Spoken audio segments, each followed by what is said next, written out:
But anyways, this is a really good first start.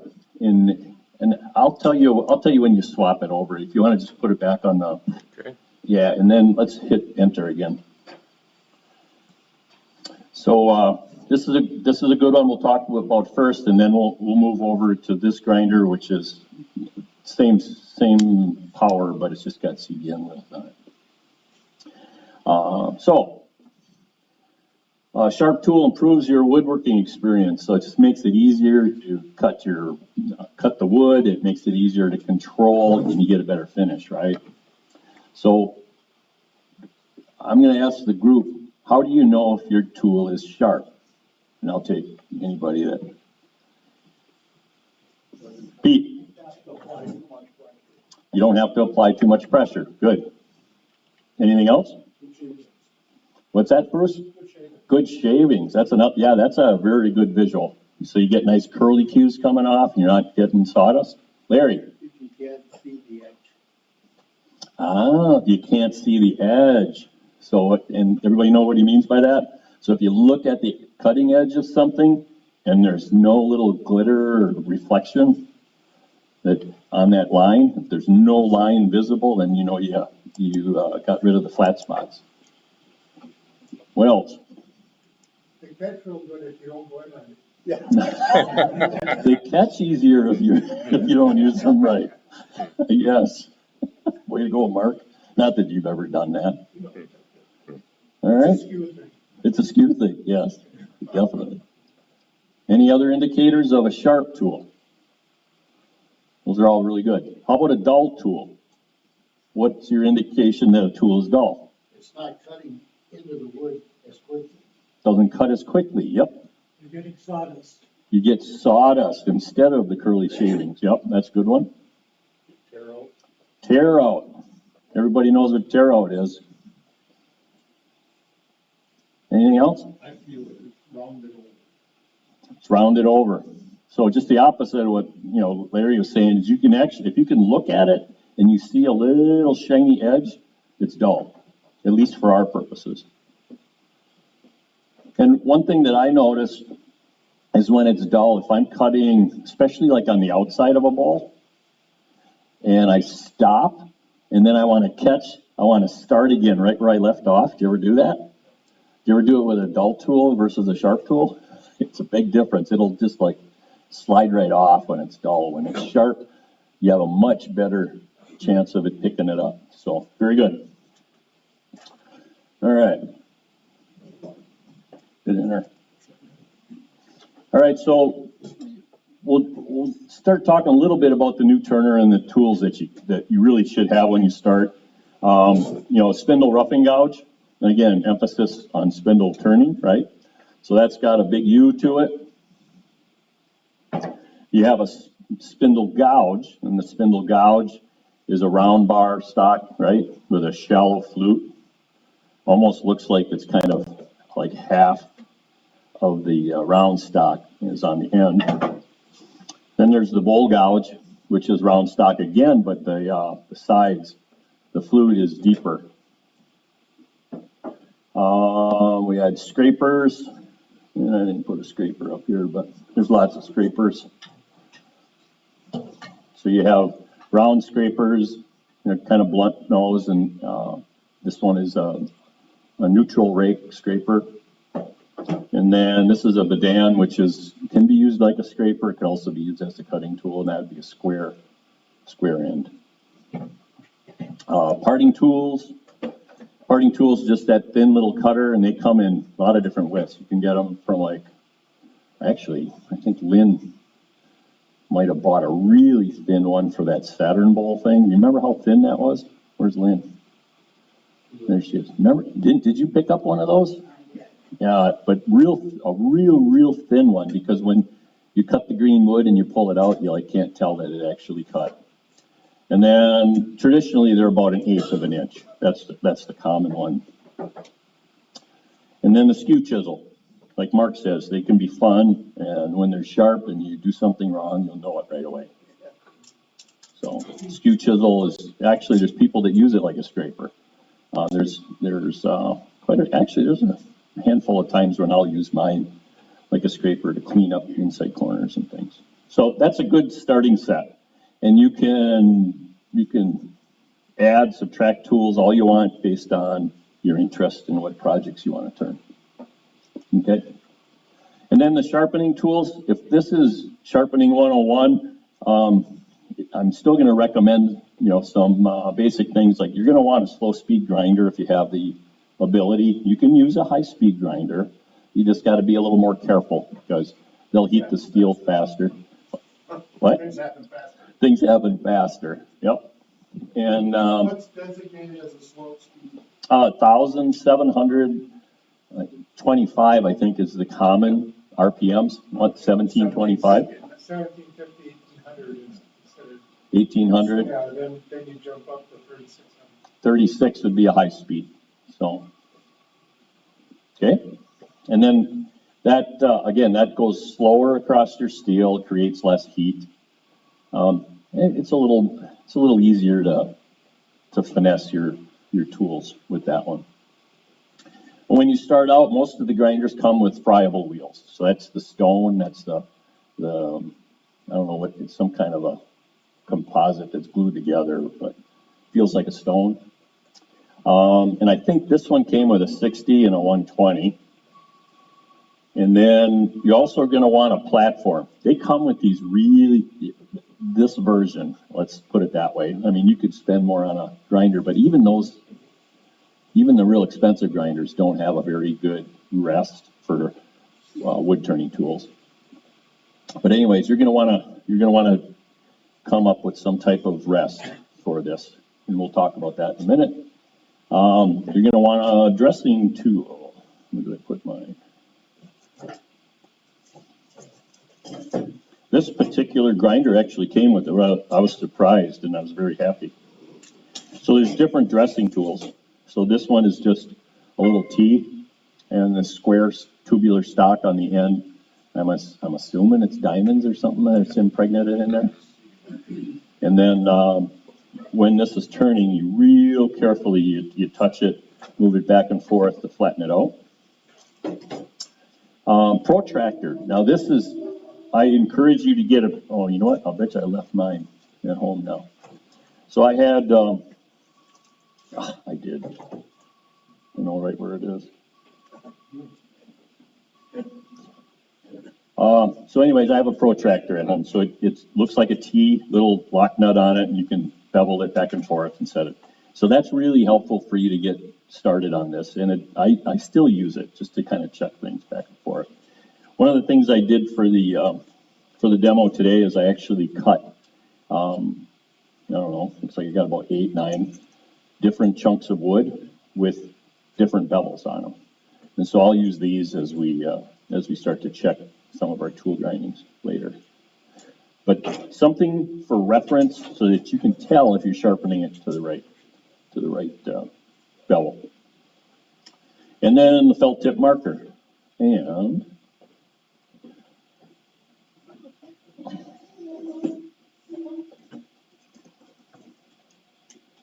a Sharpie is the common one, right? So let's show you how that works.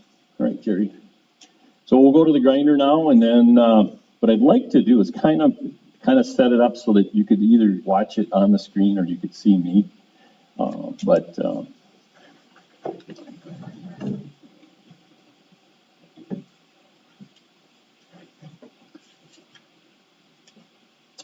So let's see here. What I'd like to do is just kind of walk through the tools that we just talked about. I can't remember if I put, oops. On the presentation, I got a couple of slides. Yeah, actually, if you wouldn't mind just swapping this one up real quick, Jerry. So this was recommended by Craft Supply. I looked at a bunch of different videos online trying to get a feel for where we're at, and everybody's kind of within a range on what they sharpen their tools to. Craft Supply, they have a school out there, so they're teaching people almost every week. And this is kind of where they start. This is their recommendation. So a bowl gouge was 50 degrees, spindle gouge is 45. A roughing gouge is 35. Scrapers, usually less than 90, but some people will have that, you know, like 85, and some people will be maybe 65. So scrapers vary a lot. Skew chisel, 30 degrees kind of comes to mind, but I've heard of multiple people, multiple sources, I should say that you take the thickness of the skew, and let's say that's, maybe it's a 1/4 inch. And so then you want the bevel to be 1.5 times that, so that would be 3/16, right? So that's one way of doing that and trying to figure out if you have the right geometry for your cutting edge. So 1 to 1.5 times the thickness, it would be, pardon me? 3/8. 4 to 3/8. You're right, thank you, yes, thank you. So what do you mean, the length of your bevel? Yeah, the length of the bevel. Does that make sense? So if you're sharpening, if it gets smaller than that, then you end up with a really blunt tip. Yep. And a parting tool is pretty much your own preference. So, you know, you just put a point on it and run. So that'd be good. All right, so we'll, I might have to ask you, if you just want to swap this back, I might have to ask you what they set this at. Okay. We don't need a protractor. We don't have to do that to start with, assuming that my tools were sharpened close to these angles to begin with. So if you're just getting started and your tools are okay, then it's easy to get started, right? But I went to a friend's house who's been turning for a little better than a year, and his only education was off of YouTube. And I saw his tools and I was just like, oh, dude, we have to talk. Because he wouldn't know where to start. He didn't know how to get the grinding down. And that's, you know, that's the catch of not having access to a club like this, a mentor, a teacher, that kind of thing. So in its simplest version, if your tools are okay to start with, we can just take the Sharpie and we can, actually, I do it this way. I don't know why I didn't, right? So we can color that tip in, and this is going to be how we figure out the angle, the grinding angle. So now we'll take this. I'm trying to. So how's this? Because if I go, it's like I want to face the ground, but I want to face. I guess I got to face the camera. So what I'm doing is I'm looking at the bevel in reference to the curvature of the wheel, and then I'm going to adjust the platform until that hits that bevel. I'm going to lock her down, and then I'll take this wheel and then just lightly turn it. And I missed my mark. So what I did on this one is when I turned it, it only rubbed a real little bit off the very tip. So I didn't do it. I didn't line it up right. The curvature of the stone is only touching the cutting edge. It's not touching the heel of my bevel. So I'm going to go up a little bit more.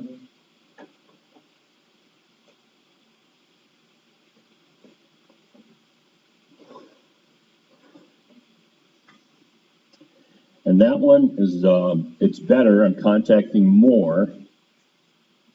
You kind of see that? Right, oh, there it was, right there. But it's still not on the entire bevel. So if I want to be really precise, I'll just tap her down a little bit.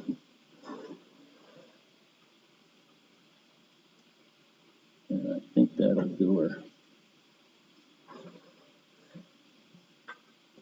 So now my angle is set. On a roughing bowl gouge, it's going to be a simple 90-degree grind, right? It's gonna be 90 degrees to the stone, and I'm just gonna rock it back and forth on the grinding wheel. We hate to be critical. The roughing spindle. Thank you, Kelly. Roughing. One other thing, you can move the table over, then you won't be in front of the screen for most of the.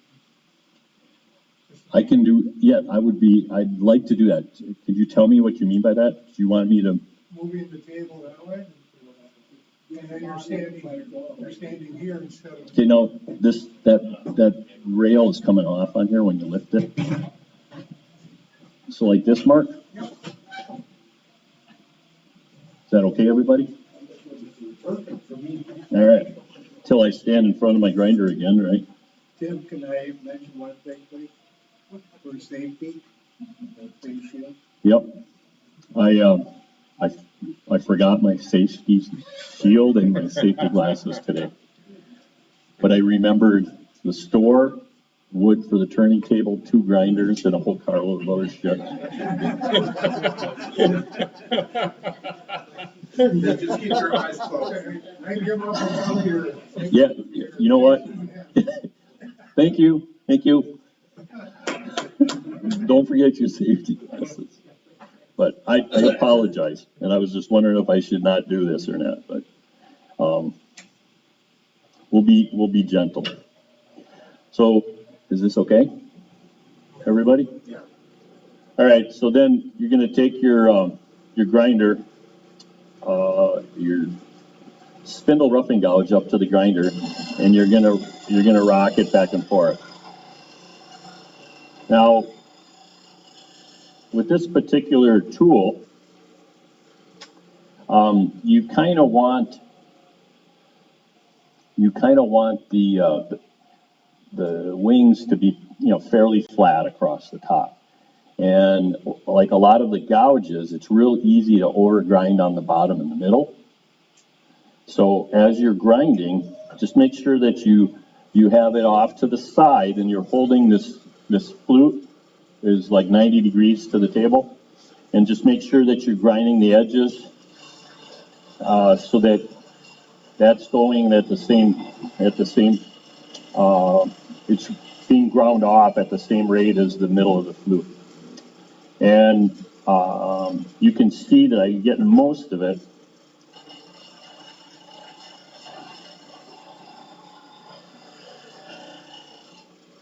This is not my normal grinder, so I'm, in effect, I'm probably re-grinding my whole tool. But I'll do this one as a reference for everybody.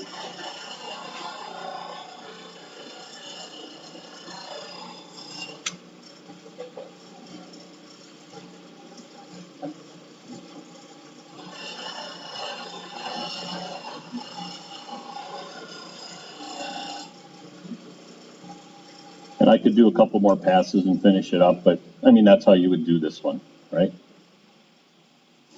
Now, while I'm thinking of it though, I'm going to talk a little bit about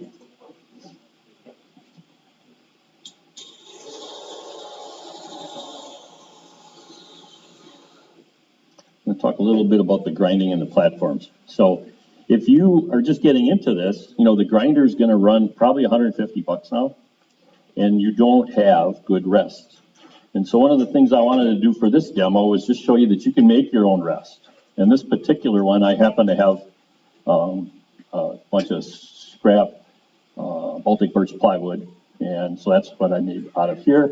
I just basically took another grinding platform, which is over here,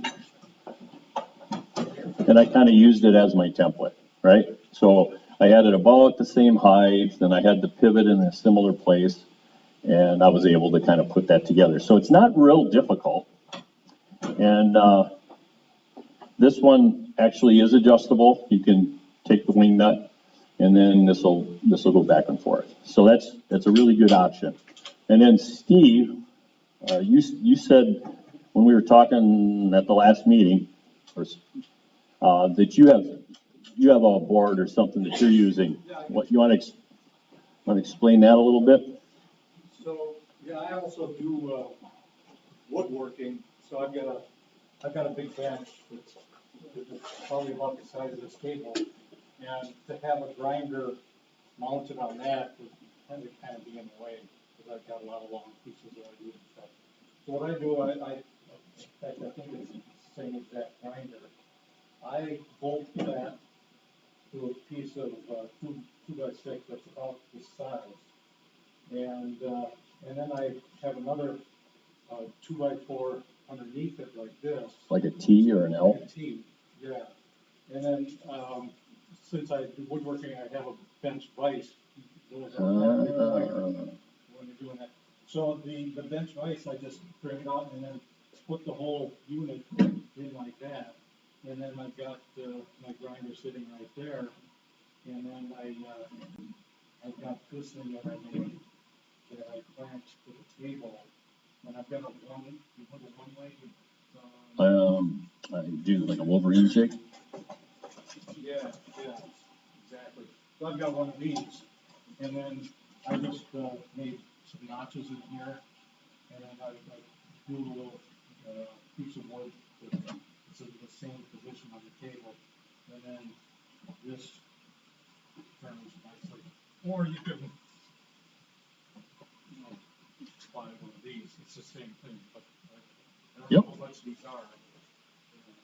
Yeah, they, So it's a way to have a portable bench vise, and it's not in your way when you're doing woodworking. I like that idea of the T base and dropping it into your vise. It's very sturdy. Yeah, nice. So, yeah, the only disadvantage is that these aren't real light, so you kind of walk around and with that. Yeah. So that's just one way how to come off. Yeah, I like that. So if you have a bench vise, that's a great alternative. Yep. What do you lock in that slide in the bench pile? Yeah, so this one I went a little bit, a little extra step. So I have two bolts on here. One is just down close in the front. Let's see, why don't you, where are we at here? Swap cameras here. So I had two carriage bolts, or no, excuse me, one carriage bolt, and then this one by my finger is actually a hex bolt that goes down from the top. And I just threaded the plywood, but you could put a nut underneath if you wanted.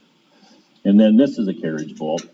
And so what I'll do is, on here, and this is not real good for the design. If I had a real good machinist that could tell me how I can have my washer stay on the top of the bolt, give me a machinist tip. Sorry, I'm standing in front of the camera again, aren't I? So then once that's on there, then I can just tighten this wing nut and it'll stay. Does that make sense? Yep. Question, do you ever use the Raptors 45s and different things? Yep. Yep, and we'll talk about that in a minute because that'll be turning, no, that's good. That'll be turning 201, so we'll touch base on that too. So if you're just getting started, you need a platform. That's one of the keys. So I'm going to use that segue, Michael, to get into grinding a bowl gouge. So you don't need the Raptor and some of these other jigs to do a bowl gouge. In fact, a lot of the professional turners, when we went out to Utah, Paul and I, they were encouraging us to not use the jigs. And I was like, hey, this is perfect. I can practice sharpening bowl gouges on somebody else's bowl gouge. So that part was really good. Why did they say that? Well, Mike Mahoney doesn't have time to set it up. He goes, I can go over and I can sharpen this I'm just waiting for the grinder to get up to speed, and that's his only impedance to the sharpening process, right? So he'll turn it on, and then he'll set it on here, and then wind that. So, Paul. The caveats he added, well, the other thing is he uses an 80 grit friable wheel. But he says, remember, I don't pay for tools. Yeah, right?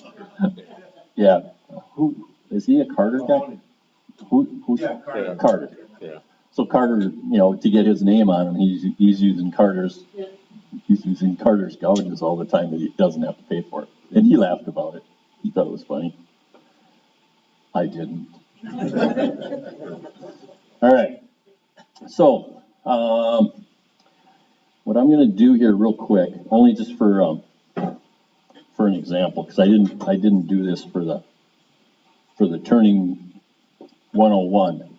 But what I did on this particular platform is that I put these tape on here at about 40 degrees. And so that's a good thing for you to do if you don't have a jig and you want to sharpen your bowl gouge. A 40 degree is a good start, right? You can change that 5 degrees. You can, there's a lot of different options, but that's a good start. For the wing. Well, for the wings and the orientation of your gouge. Yep. Yeah, that would be the 40-40 made famous by, Stuart Batty? And he swears by it, but I think he invented turning too, didn't he? Didn't he invent wood turning? Yeah. It's been a lifelong family thing. Yep. Al Batty, his dad, got him started on it. And he, Grandfather did. yeah, I didn't know that. I came from the old country. Yes, the old country. Which country was that? All right, so in theory, if I had my little mark on here that was 40 degrees, I would put it up to here when I start. So if this was gonna be a 40-40 grind, what I would do, and I just so everybody can see this, I created a bunch of sticks with different bevels on them. So I don't have my protractor here today, because I forgot that. It's sitting right next to my safety glasses. Yeah. And so you put this marker on here, and I'm pretty close. I gotta remember to stay out of the camera. And I'm gonna call it right there. Tighten it up. So now the angle of the heel is gonna be about 40 degrees. So this is another little thing to remember. First of all, the wood doesn't care if it's 40 or 41 or 42 degrees when you cut it. So it really doesn't matter. But there's general ranges that are effective. So if I set the heel, if I set the tool on here and the heel touches the grinder, the heel is going to be really close to 40 because I just set it.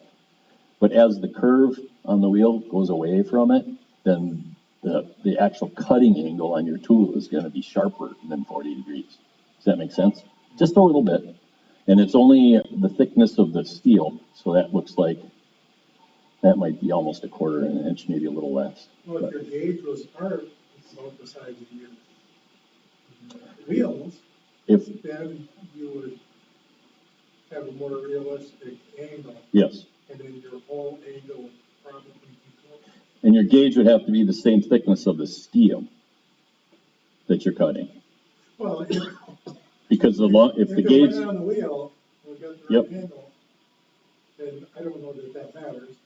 well, slightly, but yep, you're right, yep. You don't want to have a, I think I brought it. See, you were favoring the bottom of the angle versus the top. Well, you have to have a reference point, you gotta have one, right?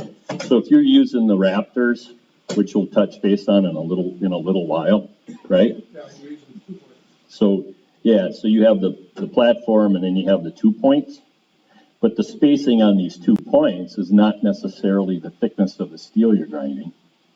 And so you have to know, and I don't have my protractor here, but you know what I mean? So if your tool was this thick, the cutting edge up here is gonna be, if this was 40 degrees, this will be 30 up here. The cutting edge, the effective cutting angle on the tip of your gouge, because it's so tall. Oh, and we're gonna touch base on that in a little bit. In fact, what I did was, you're good.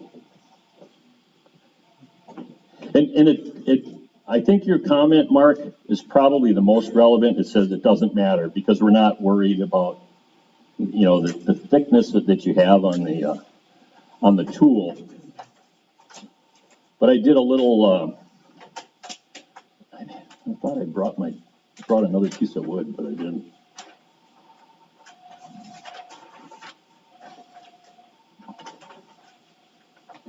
So why don't you, so if you have a tool that's resting on here, right? So the angle, if this angle down here was 60 degrees, let's say, so that's probably going to be really close to 60 for the thickness of the tool. But if you go 2 inches up on the wheel, it's not 60 degrees anymore. That tip, there's no way, that's like 30 degrees, like a skew, right? So as you go down and that curvature of the wheel changes, then your cutting angle effectively changes. So I guess it doesn't matter, and like the wood doesn't care about the 2 degrees, but you just have to, keep in mind that if you're using a gauge and the gauge is really tall, make sure that you understand the impact on the cutting angle. Does that make sense? But using the Raptor, you're gonna get the same angle all the time. Yes, and like Al just said, using the Raptor or another jig, you get the same angle all the time, and that's really important. That's what we're trying for. So our goal is to have the same angle all the time. And that way you don't have to cut as much steel off. Exactly. Reasonably, Yep. You save your $100 gouges.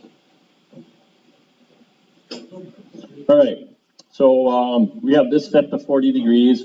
I'm going to pretend I have a line sitting right here at 40 degrees. And if you wanted to sharpen this by hand, again, the toe of your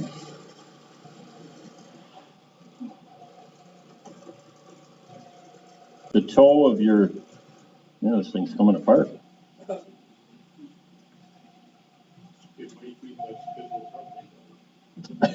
something.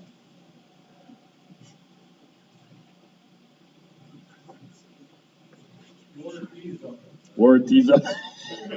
Yeah, got it from Kelly. He says warranty's up. So this is set at 40 degrees. The bevel, the toe of my gouge is going to be 40 degrees. But if you start grinding like this, that's a small little round surface, right? That's a little point, and that'll wear off real quickly. So you have to go over that fast. So spend a little more time on the wings, and you would put the sides up to the grinder at 40 degrees.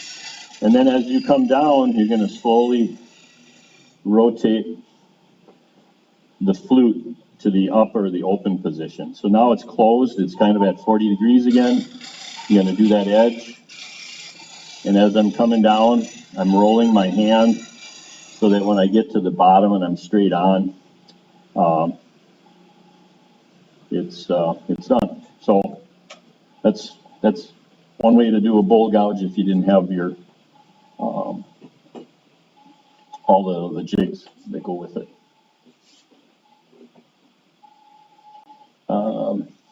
Doing a parting tool, that's in a lot of ways that's just freehand, right? I wouldn't even worry about it. So you turn your grinder on. If you like the angle, then I'm just going to try to repeat it. So I'm just coming in just like you were cutting on wood, anchor, bevel, cut. So I'm kind of anchoring it on here first, and I'm coming up real slow. I kind of touch the heel first, on the bevel. I'm not hitting the cutting edge yet, and I'm going to drop it real slow. I'm going to move it left and right a little bit to make sure that I cut a good surface, and I'll do the same thing on here. One of the things that I run into a lot is I'll hold this tool a little bit this way or a little bit that way, and the tip gets angled. So that's the hardest thing when you're for me. That's the hardest thing for me to sharpen, is making sure that the cutting tool itself is vertical. It'll still cut. Pardon me? It'll still cut. It'll still cut, yeah. But a lot of times you want that square bottom, right? There's a lot of times I use the parting tool for getting like down on them. So.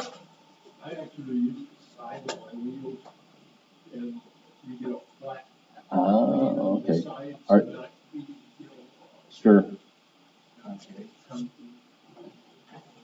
did you hear Kelly? He'll use the side, the flat, to do that. Unfortunately, these have a little wobble to them. So, they'd have to be tuned up before I would do that on here, but you make sure you're careful. If you have CBN too, then you don't have to worry about that moving. But, I have a question about yeah. leaving a tool mark on your piece. Is Uh, that because your tool is not sharp enough, or is it just simply because of the way that I'm cutting it? So I'll get like a round tool mark on it. I have a thought. Anybody want to answer her on that one? Why is she getting? Yeah. So when you, I wonder if I brought one. When you are,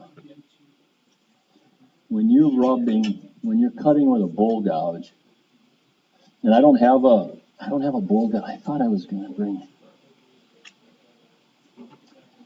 So, yeah. So if you could pretend, now this is a spindle gouge. I want to make sure everybody knows about that. But actually, this one is the one I want. So, There was an audible gasp.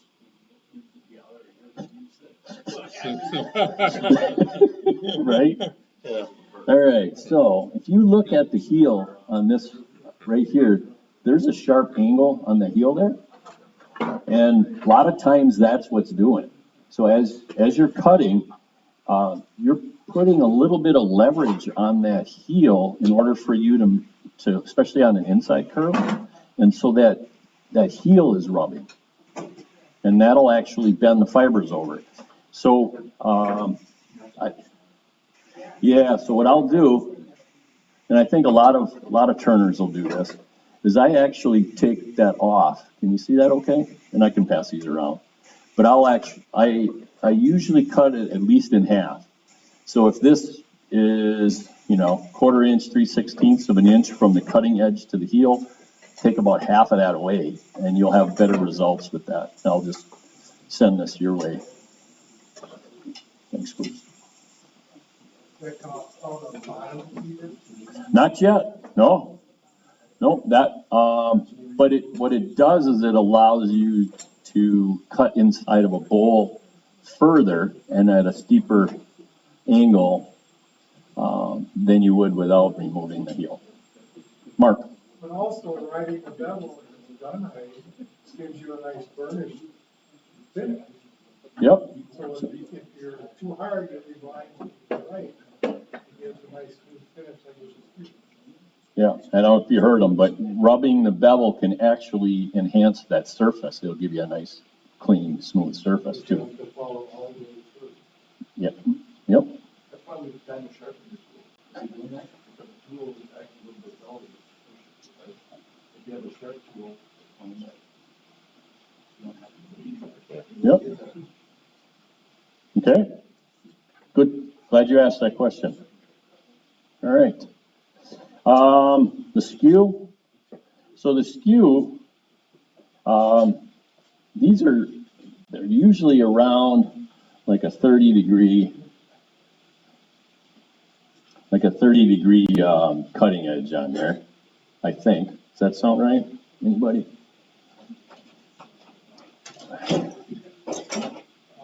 I don't think yeah, so here's a 30 degree. That's pretty close. Yeah, I gotta rotate this way. There you go. So because you're sharpening both sides, we gotta cut that in half. So it's gonna be 15 degrees on each side. And that means your platform is gonna be riding, very close to, coplanar with the edge of the grinder. You can just set them right here. Thank you, Mr. Dean.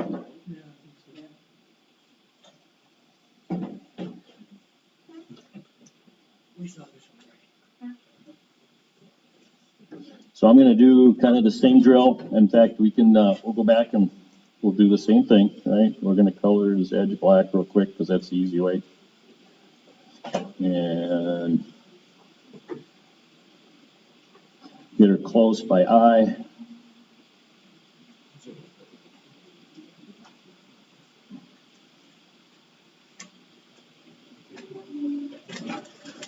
And then we're gonna come up Now, this particular skew is got a little bit of an arc to it, right?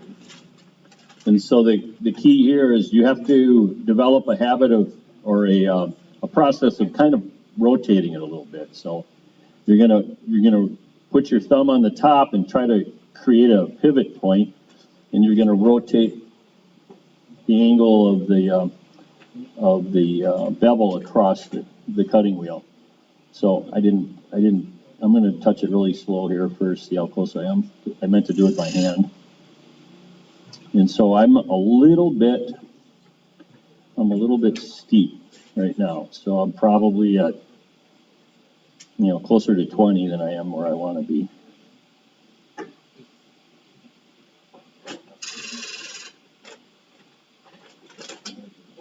That's better. And so the whole idea I wanted to get across was you can get your tools sharpened without having all of the jigs and the higher investment. So now that one went a little bit too much, but I should be pretty close to right on now. The trial and error is the oops, there we go. So I got most of it, and you can see I got a little bit of marker just left on the heel. So that's how you would sharpen your skew. Maybe you stop sharpening. Pardon me? Maybe you stop sharpening. When you stop? When you run out of steel. When you run out of steel. I'm glad you asked that. So if I was sharpening my skew, first of all, I would do both sides all the time because you want to make sure that you're grinding it together. And then you will end up with a burr on the skew. And when you see the burr that starts from one edge all the way over to the other edge, where are we? Over here. So when it comes from the heel to the toe, if that burr is all the way across, then you know you got your entire edge. And when you see sparks coming over the edge. Oh, yes. Yeah. I'm glad you said that, Mark. Under until you get to the edge and they start shooting over. Everybody hear that? One thing you gotta remember though, the stevie end wheels, you do not get the sparks. Okay. Everybody heard that? The sparks will come across the top of your edge when the edge is consistent there. All right. All right, we're good? Okay.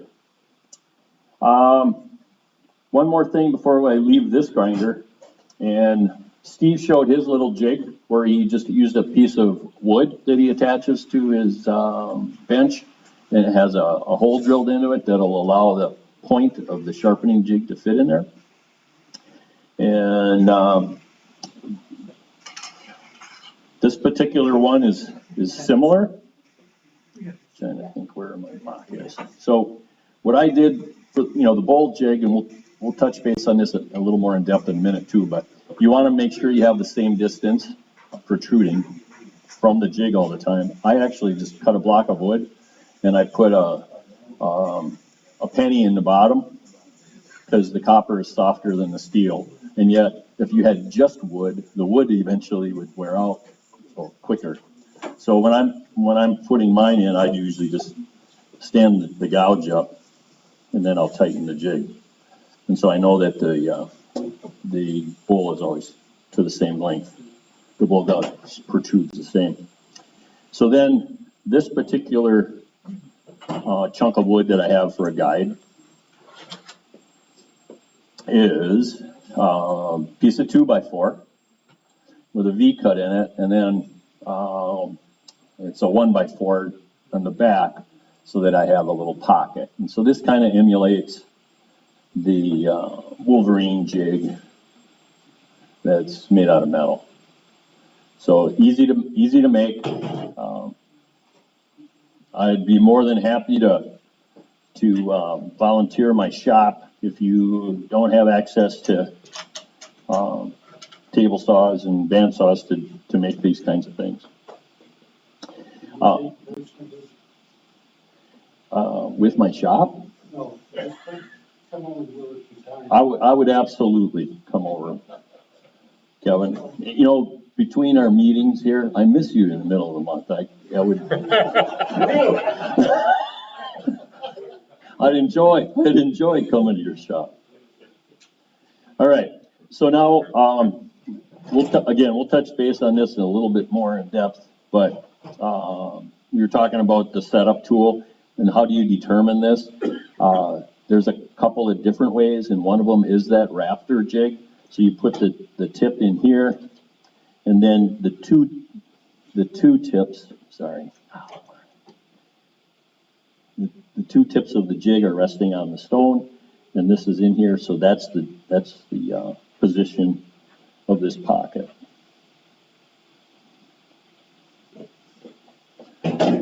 And so now you could buy just this jig, right? You don't have to buy all of the other holders and then the pockets, and now we would be in business for sharpening your bowl gouge. How do you establish that? We're going to talk about that in a minute, okay? But it's a good question. All right, so anything else on like getting started and trying to use the bare bones to get rolling on that? Kevin, Tim, if I could, on the website, you go to BayLakeWoodturners.com, go to more, and drop down. There's a heading there for handouts. There's a handout on there that references sharpening the Ellsworth jig, but the third page of it also has a diagram for a jig very similar to the one that Tim has built here. So, if you want to replicate what he's done in your own shop, that may be a place to start. The drawing is kind of rough, but I think you get the gist of it. Just for reference, I had issues sharpening. I bought the Robert, Tim knows that. Yeah. I bought the Robert Sorby Yeah. sharpening thing, and that works great. It helped me a lot. I have the tool that. Yeah, the upside about that Robert Sorby is that you're sharpening on a flat surface. Kelly had just mentioned that before. Yeah. And so that's actually, in a lot of the different tools, that's actually the preferred, is to have a flat bevel instead of a concave. It's got sanding belts, right? It's kind of a belt sander sitting on edge with everything that. I don't know how many of you know Ron Odegaard. Odegaard was an instructor at NWTC, and he also belongs to the NINA club. Ron's never had time to shop for a grinder, so he used his belt sander, and he actually sharpens. I mean, he gets his stuff scary sharp with that belt sander.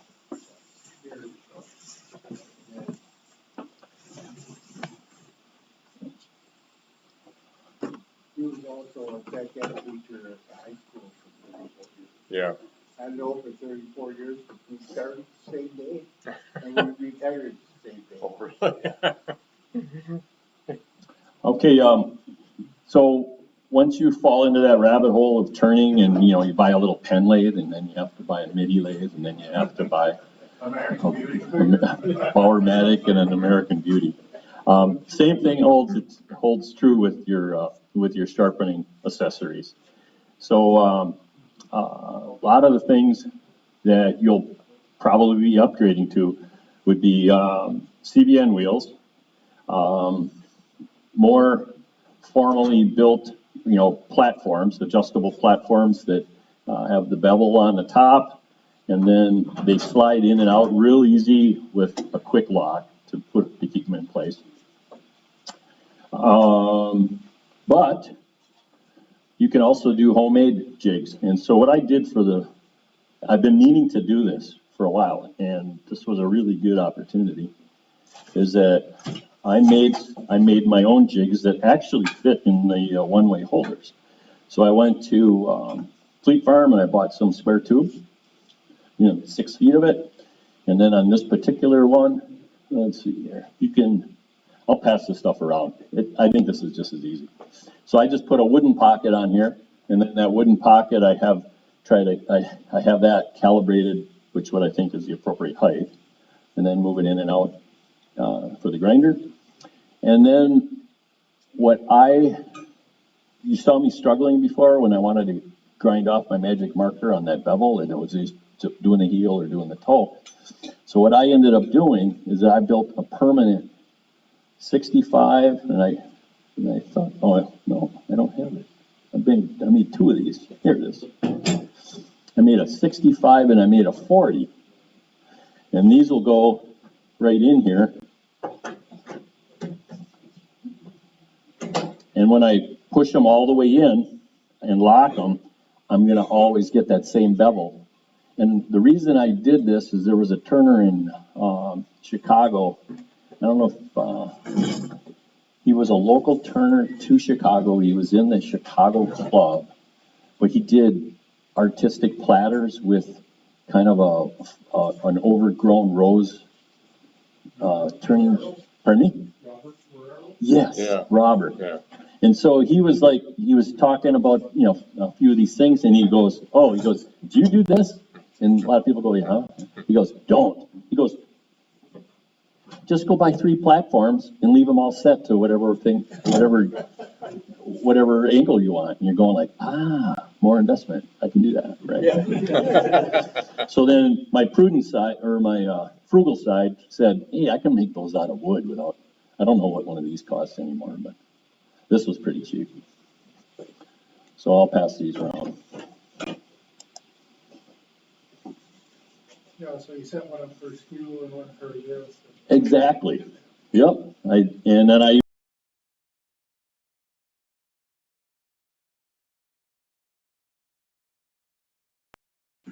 to match that, the 40 degrees. That way I don't need as many different accessories. All right, so let's see here. So those are some of the things that we got. Oh, and then the other little sharpening pieces that you probably are gonna wanna start doing as you expand your sharpening is getting different hones. So Mark was talking about how we know the skew is sharp, right? And we had Alan Lacer here, and Alan Lacer was a big proponent of honing the skew after he would sharpen them. So when you have a skew that's been ground on both sides, We'll be home this afternoon. the skew is only as smooth as the I'll stone, call you correct? on my way home. I'm in a meeting. And what you want to do is you want to take off that roughness on the edge when you're, especially on a skew, because it will cut much better. And so you're going to want to have some type of very fine grit sharpening stone. This particular one is like a 600. Jerry has a real nice little, want to hand me that little steel bar there, plate. Let's see here. He's got a real nice little one that probably slides in his pen pocket. And this one says 1,000 grit on one side and 600 on the other. And what I would do with these is after you grind your bevel on a skew, you would rest that on here and then slowly pick up the handle, and you can kind of feel like a little clunk when it goes from the heel to the toe. And then once you hit that toe, just give her a quick wiping like that. Flip it over and do the same thing. Rest it on the heel. As soon as you feel the toe engaged, you go like that, and you'll get rid of that burr. And for this particular tool, you end up with a very nice cutting edge. And if you're gonna hone, you're probably gonna want to use needles versus a flat belt. Oh. Because you'll have to hone the whole surface of the flat. Right here, you're hitting the edge of the toe. And Lacer prefers to tuck the handle under, and he watches the edge, and he takes the stone, he uses a diamond one. Mm-hmm. I guess. So you tuck it under your umbrella, so you can see your edge, and you start, you're on the heel, and then you start working, and you bring it, and you can feel you're on the edge. Yep. Yep, so, I'm gonna pass this around, just so that you can see what he did to it. But that way you're watching the edge. Sure, that makes sense. And so you ride the heel and you start coming towards the edge, and you get to the edge, and Yeah, it works really well. yep. And don't forget, the skew is used left and right, so if you're familiar with burrs, right, like especially on your grind, or on your scrapers, you're always cutting in the same direction. But a skew, you're gonna go left and right, so if you left the burr on it, it's gonna cut one way and it won't cut the other. So that's another reason why that skew needs to be honed afterwards to get the most effective And edge. you can hone the gouges too, the same. Yes, type of thing. yep. And actually, I used to. I don't know why I haven't been doing it lately, but I'll do the same with my bowl gouges. If it's getting a little tough, I'll take it and, oops, wrong side. And then I'll do the same thing where I'll just take off some of the grinding marks. And actually, you can see it really quick because the grinder has, 80 grit marks on it. And when you hit it with the hone, it gets quite shiny. You don't see the scratches as easily. Yeah, I mean, if you've got expensive tools and you're out of production for that, honing's gonna make them last longer. Yep. Okay, let's see here. What am I at? Yeah. Yep, And on a round nose scraper, when you sharpen it, you're gonna get a burn on the top. You scrape that off and use the same honing. yep, you can do either, and I'm gonna go to that right now, because it really doesn't, no, I think that's a good segue, Dick. Wait, Tim, on a round nose scraper, you cut with the part, don't you? You don't take it off. Correct, but that's why I was gonna talk about it, because there's a lot of different ways you can sharpen and deal with your scraper, and that, when I say a lot, there's a couple different things. So what I did, where's my big one here? So here's a round nose scraper, and what you want is the cleanest edge, right? Well, so you can only have a clean cutting edge when the cutting edge will be better the finer the grit you use to sharpen it. Does that make sense? Is that how I would say that? So I actually took my 600 and my 1000 grit honing, and I went on the top of my scraper, and I kept doing this until I got rid of.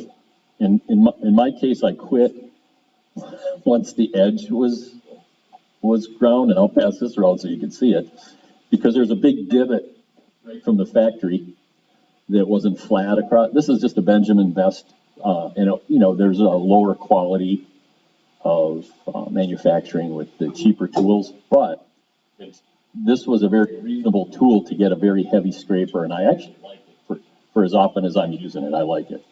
So anyways, I polished that top because I want the top to be nice and smooth and flat, so that when I grind, then I can get a sharper edge. Like you do with a plane blade.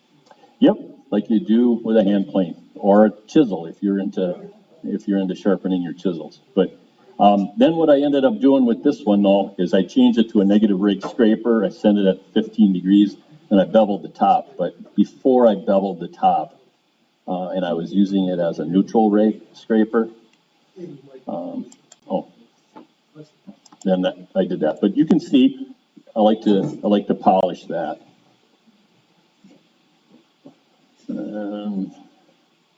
Actually, we can go the other way with this one. I did the same thing with this one. You can see where I polished all of the black off.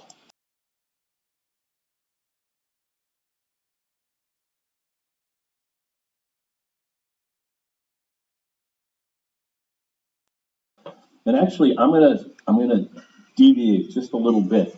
While I was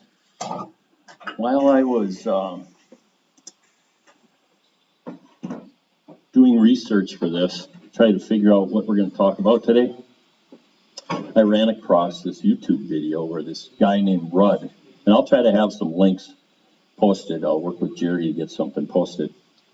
But remember the problems that I had just a little bit ago, trying to get that last little adjustment on the wheel and the platform to meet my, my bevel angle? So this is the coolest thing that I've ran across in a long time. If you take a 2-inch piece of wood, okay? So let's see, where am I looking at? This one? Where do you want me to look, here? Here we go. So, please, would you mind holding this on this corner? So if you took a 2-inch piece of wood right here, and you put the top of it flush with, or what would this be? Is that tangent, or no, coplanar? Coplanar with the top edge. So if that's right at that top edge, the bottom edge of that piece, when you put the platform there, will be at 60 degrees every time. So when I want to set my 60-degree platform now, this is how I do it. I have a 2-inch piece of wood right here. See that? This is 2 inches. I stapled or nailed a piece of flat wood on here so that when I set it on the stone, here, like here, that I know that that's on the top of the stone. So now when I want to adjust my platform to 60 degrees, I put the bottom of the wood right on the platform, and then I tip it down to here, and when it touches the stone, I tighten it, and I'm at 60 degrees every time. Isn't that cool? Then, if I want 40 degrees, it's 15/16. It's almost an inch. You could get away with an inch. So if that same piece of wood is 1 inch thick, and I take it and I want a 40-degree bevel, I'll put the flat piece down on here like this. And when I set it down and it touches, I lock in my tool rest, and now I'm at 40 degrees. And it happens every time. And I actually made, I made 2 of these, one for me and one for the table. So if you're interested in this, we'll throw this on the table later. And then I went and took it a step further, and there's a whole table out here, and I'm trying to see if I can find this. And this will be published on our website. So if you want 15 degrees, the board width has to be 0.136, which is about 1/8 of an inch. And every degree is on this table. So this is what the actual measurement would be in inch and decimals, or whatever you call it, thousandths.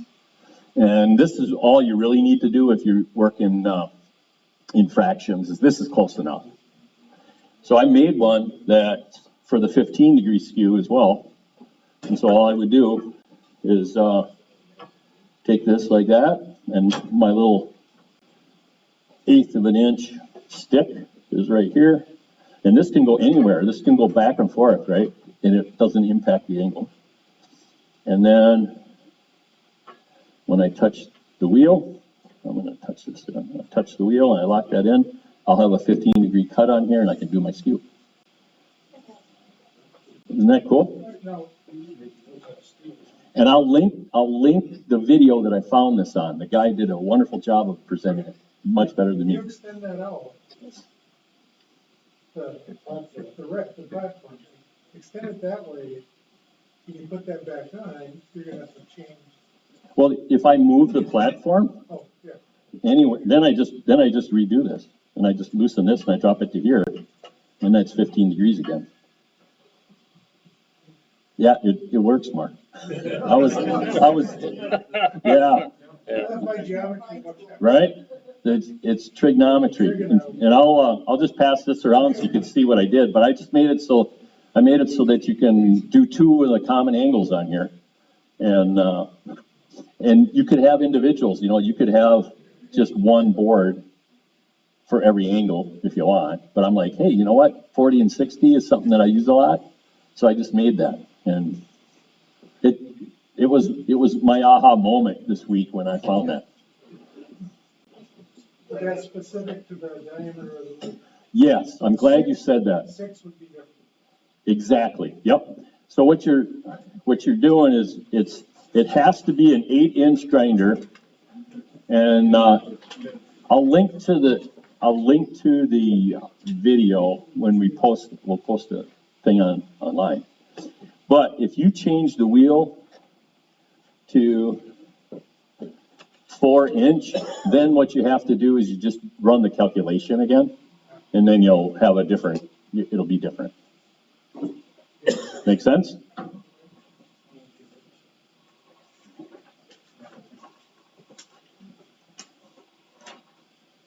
So I was hoping I'd have one thing that was new to Al. Was that new to you, Al?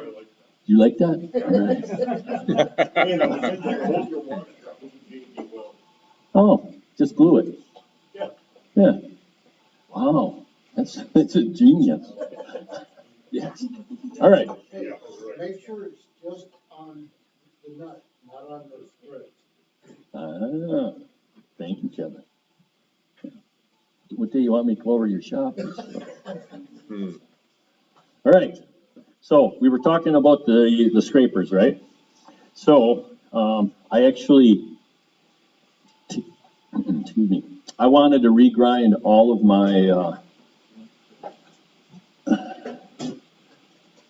my scrapers now using my new little jig here, but I haven't done that yet, so they're not actually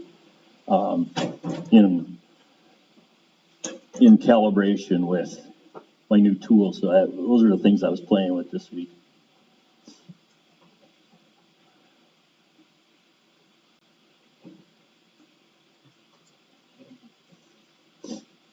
All right, so this is the CBN wheel. The CBN, oh, and I should talk about metal a little bit. We're gonna,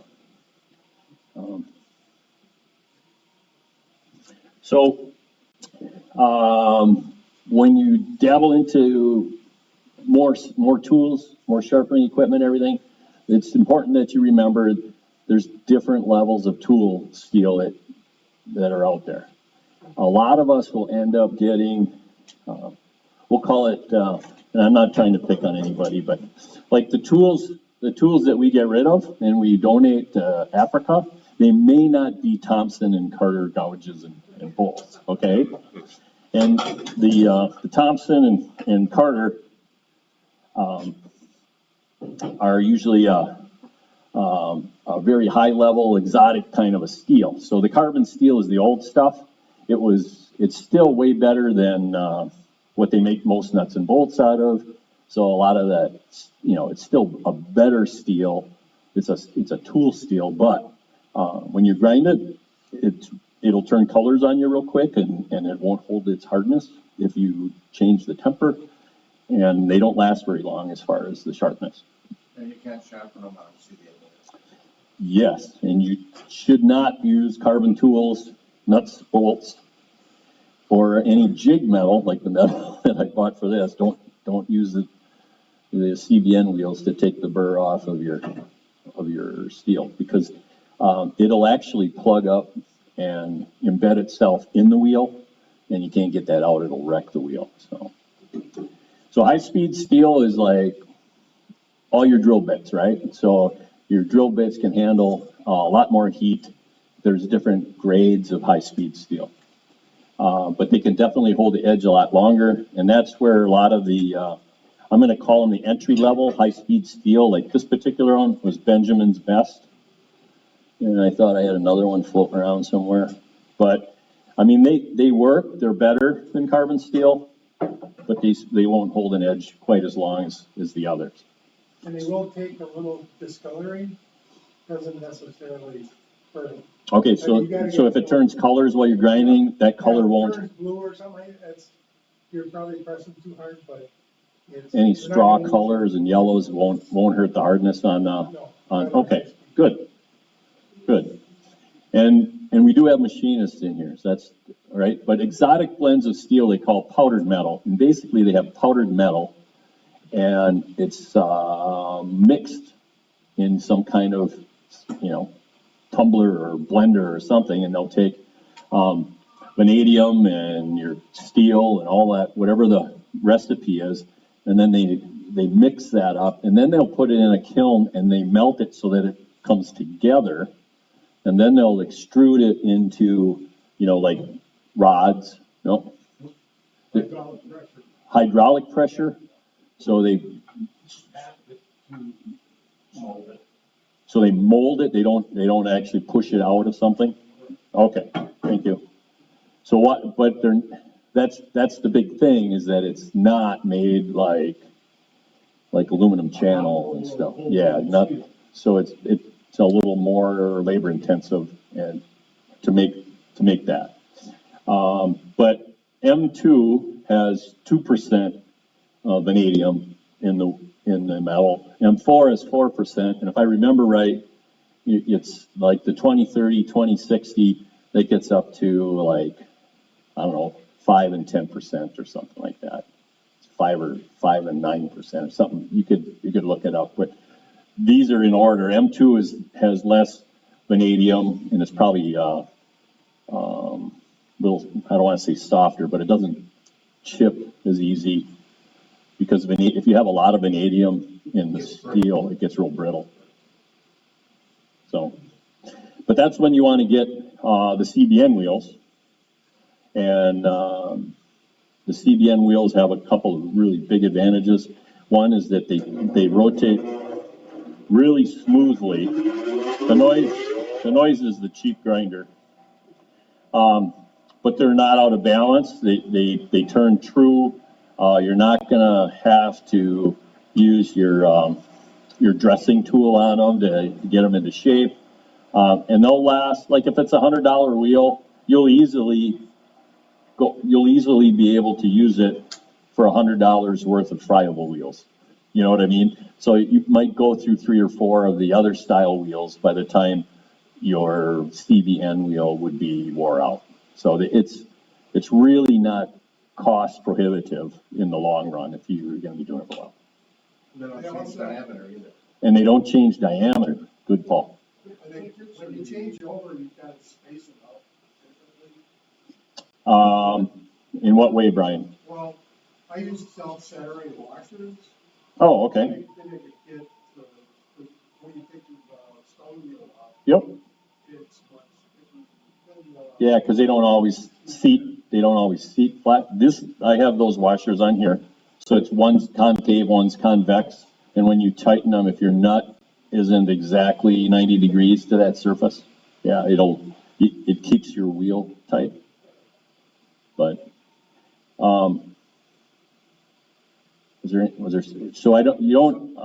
it doesn't change. So the other good thing is when I was talking about, because that diameter doesn't change, now that I have my fixed base on here, did I pass these around? Yeah, right? So the little screws on here, I have a left one and a right one, and what it'll do is it stops it at the same spot on the right, and then when I move it to the other one, the other screw is for fine tuning of the adjustment on the other wheel. But the distance now between the wheel and my jig is always the same, right? Because this wheel doesn't change diameter. And then somebody asked you about grits. Yes, Bruce, sorry. Well, grits, the other one came with, I'm pretty sure it's a 60 and a 120, and those are good grits. The grit isn't gonna, as long as you're going over 60, I wouldn't use a final cut on bowl gouges at like a 60 grit or an 80 grit. But you really don't need much more than that. So if you had 120 grit, you're gonna be real happy with any of the grinding. I ended up going with, I forgot what it was. I went with a 180 grit for my rough one, and this one is a 350 grit. And I kind of liked them at first, but I think when I replace these, I'm gonna go with a coarser grit. I want to be able to change the profile on a tool quicker, and so the 180 grit doesn't grind fast enough. Or maybe I'll just keep these and I'll like add an 80 grit, or yeah, something like that. So if personally, what I would do for me, if I was replacing these, I might go with a 180 as my fine grit, and then an 80 or 100, something like that for the coarse one. Does that I don't know, what are other people using? 80 and 180. You're using an 80 and a 180? Thanks, Mike. Kelly, what are you using? I think I got the 180 also. Okay. Kevin? 180 and 220, and the 220 is too fine. It is, okay. It takes forever. Yeah, yeah. Now, the flip side though, if you're turning a lot and you use your jig like on a bull gouge and you got the 180 and the 220, it's nice because when you just, you just touch that up on your bull gouge, you look, you can't even tell anything came off. So that bull gouge will last forever. That's the plus. That's the plus. But that's kind of where I would go. You saved your friable wheels when you cut EBN, you could do your dressing or your changing, use up your changing. Sure. Yep, that's a good idea too. I should just get another grinder and use those, and use up my old wheels. Yeah, everybody needs 3 grinders. So here's a question for you then. So I've never been able to balance my friable wheels very well. Now, is that because it's cheap wheels? Or, you know what, does anybody have that issue? Like, take a friable and you try and, like, I can dress it so that the surface is flat and I can kind of go like this, but I still end up with a little wobble. And I was wondering if that is impacting. I went to the hardware store and buy bushings, bronze bushings, and metal ones, the bronze bush, and I pushed the friable wheels, and I got CBN now. Then you put them on the shaft, they tend to run through it. Not like the CBN. Yeah, They do take a lot of that play out of it. The bushings are really expensive. So you just get a good bushing inside, because I think a lot of those wheels will have like plastic bushings in them. Yeah. Okay. If you're using just that dresser you showed before, you're not making your reel to the center, the center. No. It's following the wheel. Well, that's true. You have to have something that you can lock on your rest. Yeah. Find your point or something to straighten that wheel out. Yeah, I meant to call Kelly on that one. Don't you have a one-way, stone dressing point? Oh. At center. Oh, you got one? Yeah, well, you don't have to get it right now, but, so what Al was saying, unless you didn't hear him, when I was dressing that wheel before, I was using this little tool right here, and I was trying to be very careful, right, to just go across it and catch the high spots. And I got a lot of the high spots down, but then as you start pushing a little bit more, pretty soon the wheel is making my hand go in and out on that. And that will give you a bumpy ride when you go to put your chisel on there. You should always have the table and not resting on the table. That takes away some of that movement. Oh, It helps. sure, and if you put it at 90 degrees or a little less, you're cutting down instead of pushing it away, right? Oh, that's a good tip. Everybody pick up on that? Put your platform at 90 degrees or a little less. Because then as the wheel's coming down, it's not forcing the dressing piece away as much. Kevin? And also, when you're using the friable wheels, a lot of guys don't center them on the shaft. And there's a way to do that. When you turn it, it's wobbly. It's in and out. You take it and turn it 90 degrees and you make a wooden wedge to go under it. And you put it under until it touches. And then you turn it till it comes away. And you move it half that distance and turn it 180 degrees until it touches again. And then it's centered on the shaft. You tighten it up. Then you don't get that egg wobble. Okay. But left and right is hard to get rid of. Yeah. Oh, you brought it. Nice. So. Sure. Okay, so this jig is really good on the friable wheels because, like Al was saying, it's a fixed distance from the wheel. So I'm not going to bother putting this all together. You want me to? Oh, actually, you know what? I get that. That's all it does, huh? So it doesn't actually thread into here, it's just sitting. Oh, this will be easy then. I just don't wanna reshape my CBN wheels. So I'm gonna leave that a little bit away. So this is a fixed, let's see here, this is a fixed, stand. And then this is the point that we're gonna use to dress a friable wheel. Don't ever dress your CBN. Right? So I think that's got a diamond on there, doesn't it? Like an industrial diamond or something? You're just really curious, aren't you? All right. So, I'm just assuming that, this rests on the bottom here, right? And if I push this thumb screw in all the way, that's gonna be one reference point. And then the second reference point is on this, steel rod, the T-bar. And so now you can go back and forth, left and right, and dress your wheel.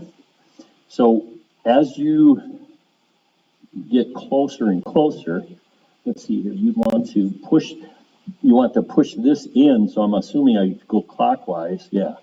So as I go clockwise on the bottom, I could make that go in just a little bit, and I could clean it up left and right again.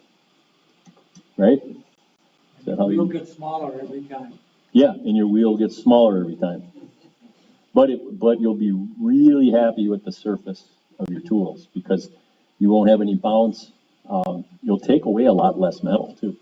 So you can actually extend the length of your tool if your wheels are nicely shaped. Well, you're also taking any embedded metal that's already in there, Oh, yeah, taking that off and exposing new, yeah, yeah, good. yeah, new crystals.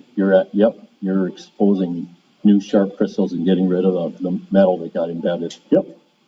Thanks for bringing that in. So making sure that your axle or your pump is correct is the first part of it? Oh, you mean, so like when you set this up on yours? Yeah. Yeah, what I would probably do, and I'd be looking for anybody else. So what I would probably do is, first of all, I would take this and, I would call it, I'm gonna call it zero it out, right? So you stick that in there and I got about 1/8 of an inch. So I'm gonna turn this until it's almost, if it's still not touching, let's see here, it's still not touching right here. That post is bottoming out, okay? But I have, a 32nd of an inch space between these two pieces. So I'm gonna call that 0. And then if this wheel is spinning and it's a little bumpy, right? I would bring it up and I would rotate this until it just kind of touches on the high spots. Make sense? And then lock it in. And then make sure that if you rotate this, that it only touches on the high spots. Then turn it on. And you can hold this with your hand and then real carefully go back and forth across it. And you should hear it go like sit, sit, sit, sit, sit, sit. You know what I mean? Like it'll go skating across it. And then if you still hear some irregular noises, then I would rotate this out, a quarter of a turn at a time. Do it again, another quarter turn.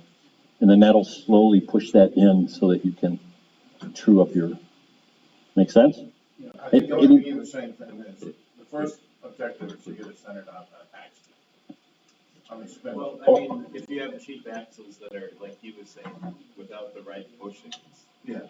How do you know Oh. that you have, you're watching it kind of go down the road like a wheel. And then, Well, you take a straight edge from the center of your shaft up towards that point, and it should line up. So that looks like it's made for an 8-inch revolve.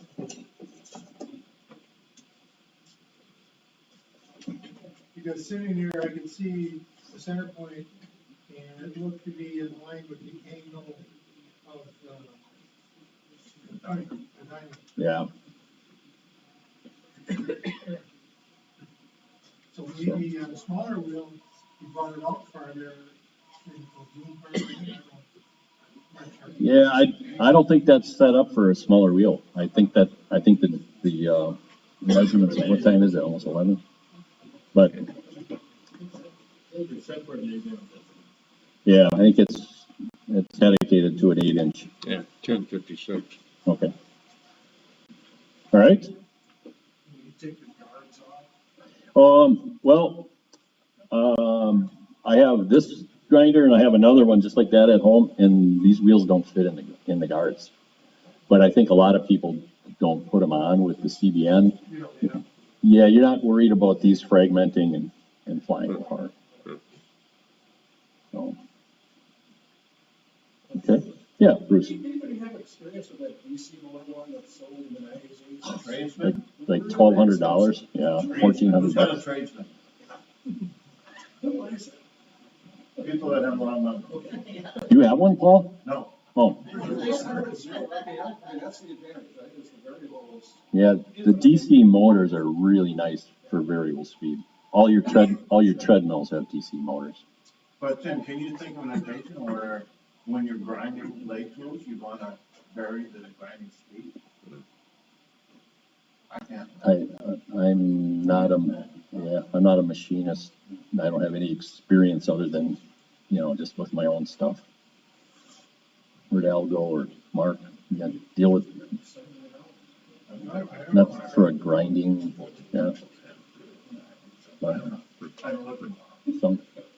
no? Okay. All right.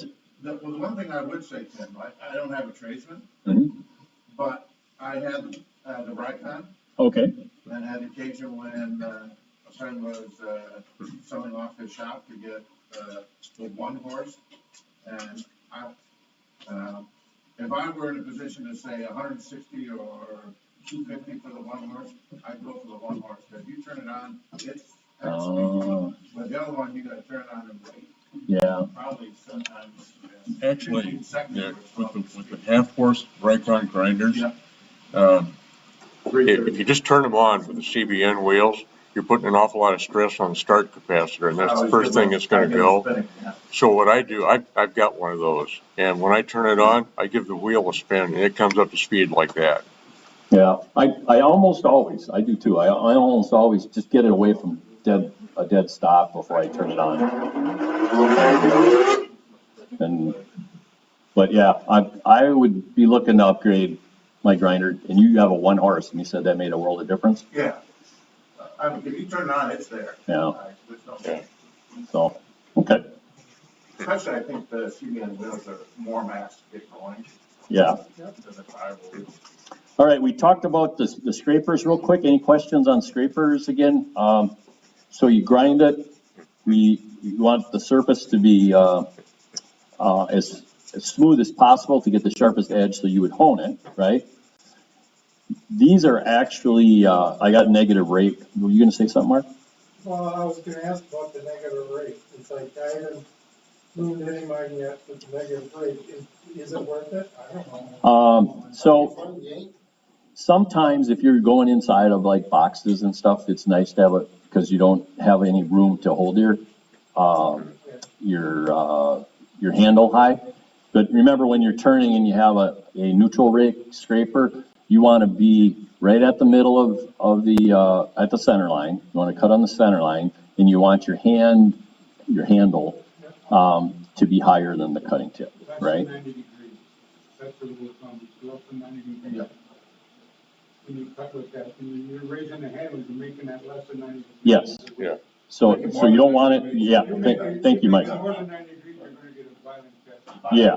So that's got to be less than 90 to cut at the center line. Well, you can see against your hand and then where the tool is going, you're holding it less than 90 degrees, now you're holding it about 85, 84. Yep, yeah, and I did that for years, and then I said, I'm gonna try it, and I'm not sold on it, so I'm just gonna wait till my negative rate bevel wears off, and then I'm just gonna use it like I used to. You can't make a good burn on the, Yes. That's the problem, and then with a scraper, a burr is what cuts the wood. Yep, And if you get a burr on a negative rate scraper, it doesn't last at all. It does not last long. doesn't last very long. Well, none of the, You can't have, yep. it doesn't last long. Right. So- Another way to look at two grinds, the negative rake does self-feed. The regular can really, So did you hear that? You know, the neutral rake, if you go in, it could self-feed. That's It skill could, development, it, that's not. it could catch. That's why. But then, Skill development. You don't have to Oh. bring the thing in there. right? Yeah. So the negative rake scraper is more forgiving that way, right? Because you can go in straight. If you're doing small boxes and stuff, it's nice, you know, the I negative bring rake my is good. scrapers all back at 45 degrees. Okay, and that's pretty aggressive. It's pretty aggressive, but it maintains the burr. Oh. What you do with the top of your scrapers is very important. It's knock that old burr off before you put a new burr on. Right. So you draw your burr. You draw it. No, I So- start with a grinder burr, then I'll raise it with a burrisher, then I'll do 1 or 2 times with a horn, then I'll go back to the grinder. But the raised burr with the burrisher is much more aggressive than a burr that's raised with a wheel. All right. So Mike's talking about raising a burr. And if you took, this one is not a negative rake scraper. So the top is flat. If you looked at it, I don't know if I thought I passed it around, but I took the original machining marks off and now it looks like could be maybe a 600. I used a 600 grit on there. So when you grind on here, you're going to get a burr that raises from the grinder, right? So if you look at it under a microscope, it's going to be the product of cutting and shearing the metal, and then it'll be somewhat ragged and it'll go across. If you can't see it, you certainly can feel it. Yep. Has anybody not noticed a burr when they sharpen a tool? No? So I think one of the things that Mike does is he actually will polish like the top of his. With 400 grit sandpaper. Okay. I put it on like on my table saw bed where it's nice and flat. Okay. And rub it on 400 grit sandpaper so you knock that old burr off. Then go back there, grind it. Okay. But you always raise your burr on the grinder? No, I'll do it with a burnisher in between and with a horn in between. Okay. So here's how you would do it with it. Yeah. So you get it rolling with, you get your first burr off the grinder, right? And you can use that, you can cut with it, but it will be the product of, heat and. It's less aggressive than a raised. Yeah. So if you flatten the top of your scrapers and keep them nice and smooth, that'll be a very nice base for rolling your own burr. So let's pretend I just came off of the. Lost one of the things. Oh, did I? Oh, sorry, I didn't know they came out. Yeah, they come out easy. All right, so where did I put that thing? Here. So if this came off the grinder, you could take like a 600 grit, 1000. It doesn't really matter. Put it on here, and then you can rub off the burr that came from the grinder. Yep, you can use sandpaper. In fact, just a little bit that I did, I could see I polished a little bit on here as well. So now that burr, in theory, could be gone, right? Because I just. Most of it should be gone. Yep.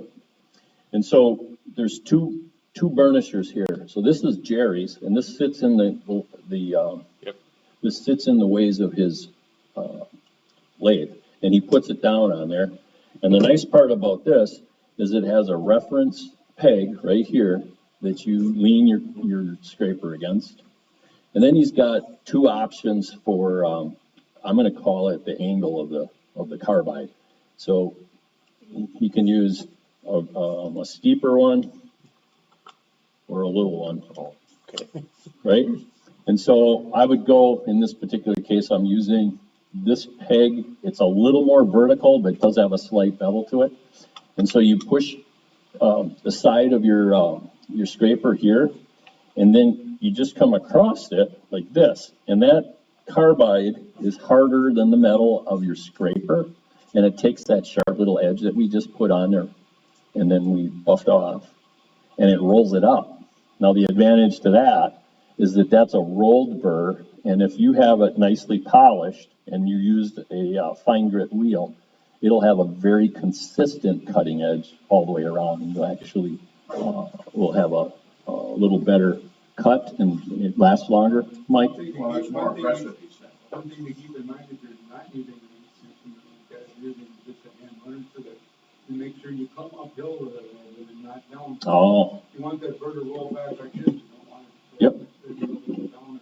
so what Mike is saying, and this is a burnishing rod, is that, hold it so that you can come up Yeah.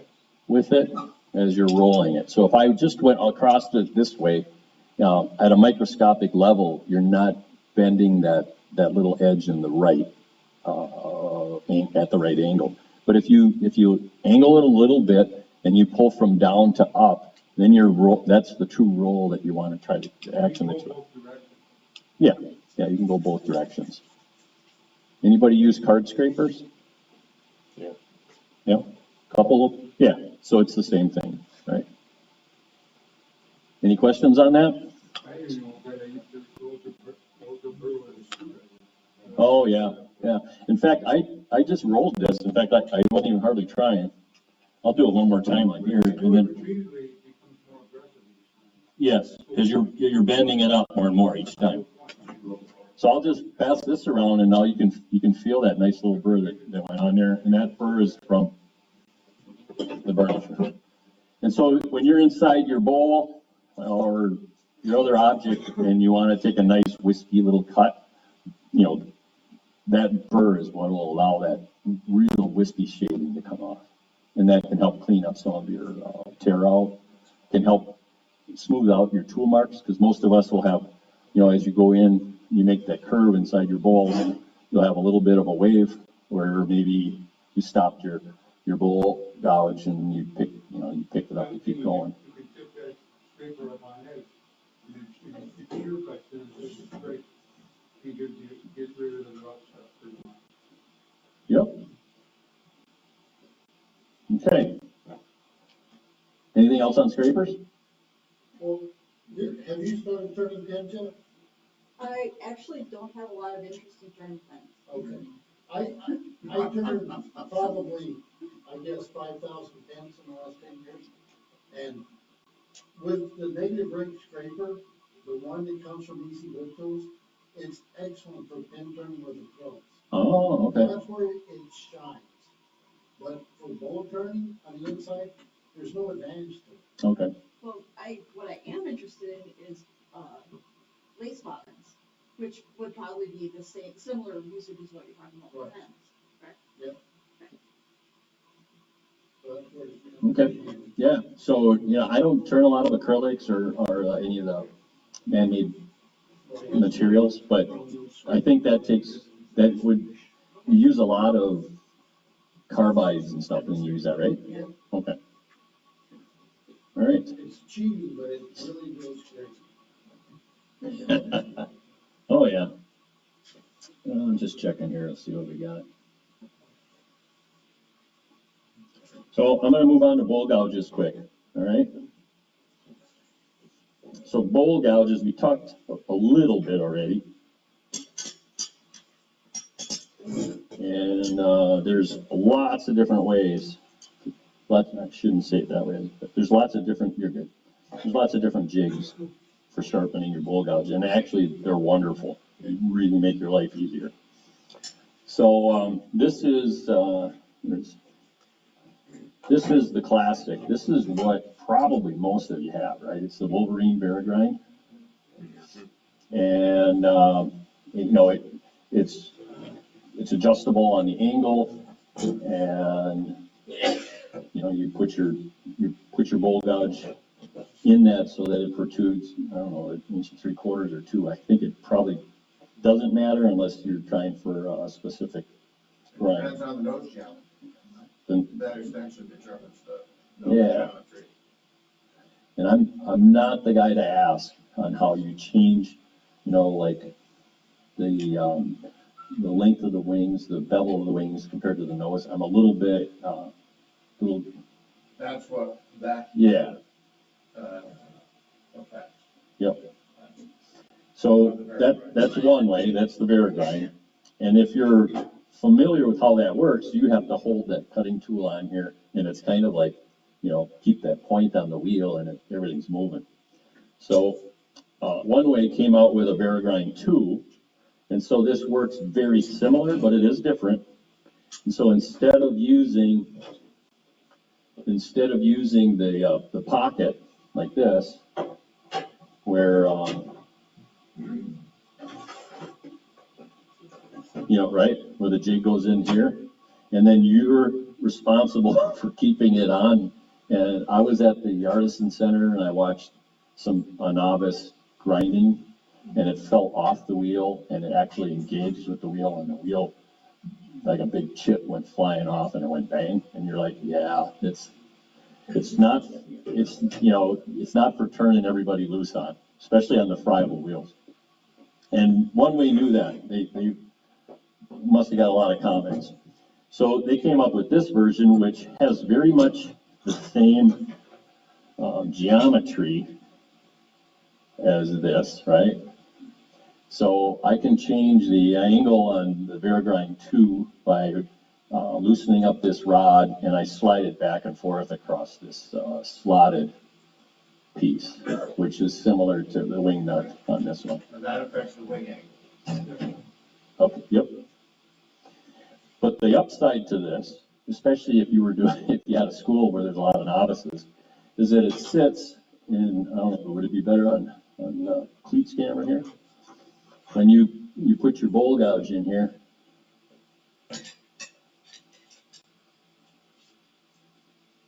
it's a captive system. So the end of this has a little, I don't know, what do you want to call this, like a groove all the way around it, and that sits in this T, or this U opening on the bottom of the grind. Then the top of this sits in another captive setup, and when you move your grinder to the wheel, this top will not actually bottom out here, but it is captured left and right. So now when I go to sharpen this, as long as the tool is hitting the middle of the wheel, I have enough. I got enough wheel where I can sharpen the sides as well, and this is just a lot less dangerous if you're a novice. It's a lot more.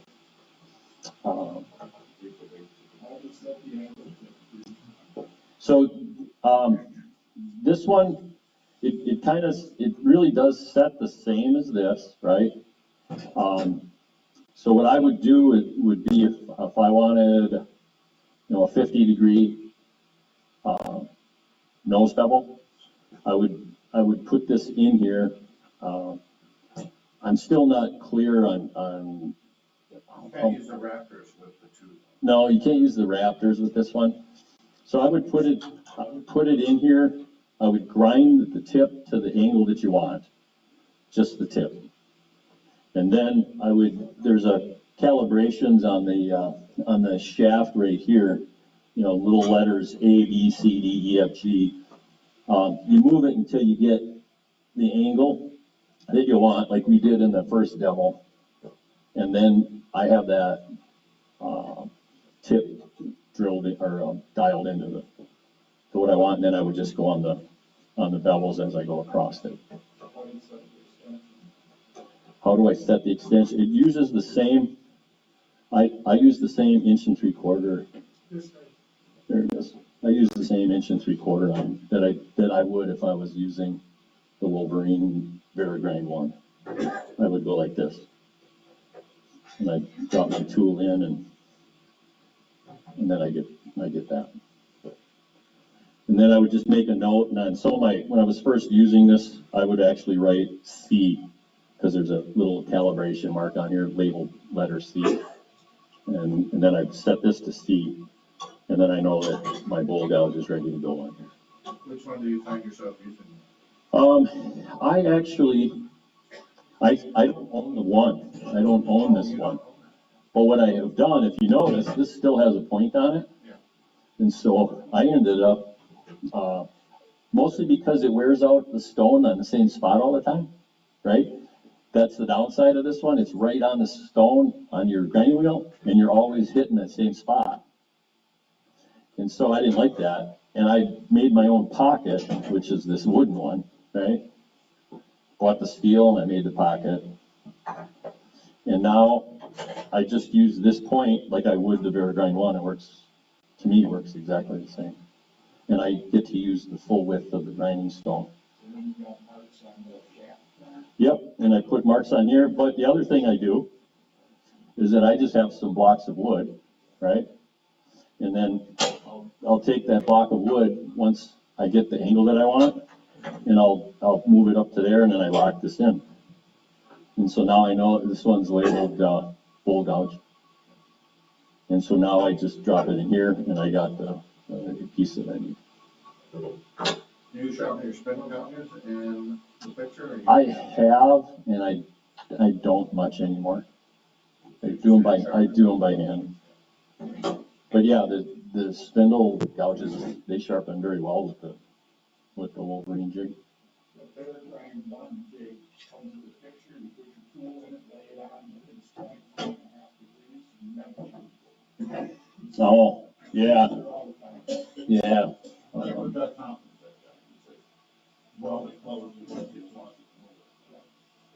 So this is, I think this is what you were talking about, Pete. Yeah. So you can go on Thompson's site. Yeah. You can download this PDF. You can rest. That's actual size. So you can take your jig and you can drop it right on there and then adjust it. And that's the setting that Thompson uses for all of his tools before he sells them. There's another one for the one-way very grind stuff. That's a 23 degrees, because Yeah. it's different than that setup that Thompson uses. Yeah. Trying to think I had, oh man. I think I forgot, it must be right next to my safety glasses. And my protractor, yeah. Yeah. I had the packets, I'm sorry I forgot that stuff. But yeah, there's another one that the manufacturer puts out. And then this is the Ellsworth jig. So now there's another option, and David Ellsworth was the founder of the AEW, and he's a well-known artist. He's got a lot of his work in museums, across the world. And, let's see, Jerry, where did I put yours? It's under your grinder. There we go. So this was, you can swap it real quick. There we go. So this was the original version of his jig. And so as you can see, it's very similar. It's got this rod and a point. And then in here, I'm gonna go this way, it's got a hole. Now I added my own holder in here because this jig works really good for a 5/8 inch bowl gouge. And then when I put my 1/2 inch bowl gouge in it's sloppy. And so what I ended up doing is I just made a little cradle that slides in here. And then when I put my 1/2 inch bowl gouge in, it keeps it centered and it's just a little cleaner. And then Jerry has the new and improved. So just so you know, he saved 30% in manufacturing costs by going to a round piece, but he does charge the same as he used to for the original. So make sure you know. Yeah. Yeah. By the way, one of the reasons that he, in addition to the cost savings, that he went to the jig that Tim's got in his right hand, that one, you don't have to have an adapter to use for the 1/2 inch bowl gouge. Really. David doesn't do anything bigger than a 5/8, so if you have a 3/4 inch or 1 inch bowl gouge, forget it. But, those are the two sizes that he uses, so that's, why it's manufactured the way it is. Yep. And these work really good. Can you swap over real quick to a computer? So when you go to set this one up, he's got the dimensions all set up for you. So you go from the center point down 4 inches, and you go across level, and the pocket needs to be at that 4 inches. And then the back of the pocket needs to be 7 inches from the face of the wheel. So, and I know I brought this one, see, this says 7 inches, just so I wouldn't forget. And so a real easy way to do that is you would just, you loosen this up, cut a board, and then you hit her like that.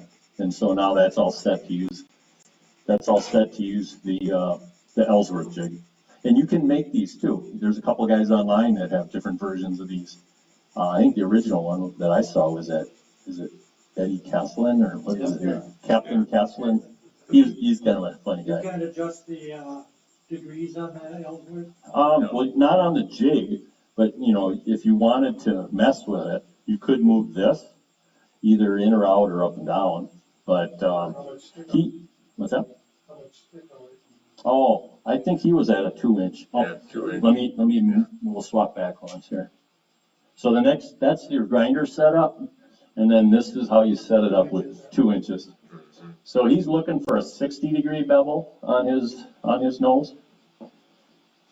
And the thing and I didn't get into that much, there's a lot to talk about, but, so if you had a 40-40 grind, which I think it's this one, and this one's kind of an Ellsworth grind. If I put the 40-degree flat on a cylinder, it's going to be at this angle. So when I'm cutting like right to left, right, I'm at a 40-degree angle to the wood. But when you do Ellsworth, you had a 60-degree, and so then your bowl gouge is out like this. So sometimes it's an advantage and sometimes it's not. So if you have to reach in, like you're cutting around the foot of a bowl, then Ellsworth grind can be a little bit of an advantage because you can kind of get in there. You can do a little bit of a scrape because it's got nice long wings, and you can use those as scrapers. You can do a shear cut, you can do a shear scrape. And then when you finally get it out a little bit, you can start cutting a lot quicker and ride the bevel with Ellsworth grind versus the 40-40 grind. The handle's going to hit your tailstock before you can get that. So that's one reason why you have multiple grinds, is you can get at different spots. When you do the inside of a bowl, the 40-40 grind is not as versatile as an Ellsworth grind. Ellsworth works much better inside. And then, oops, sorry. I went the wrong way.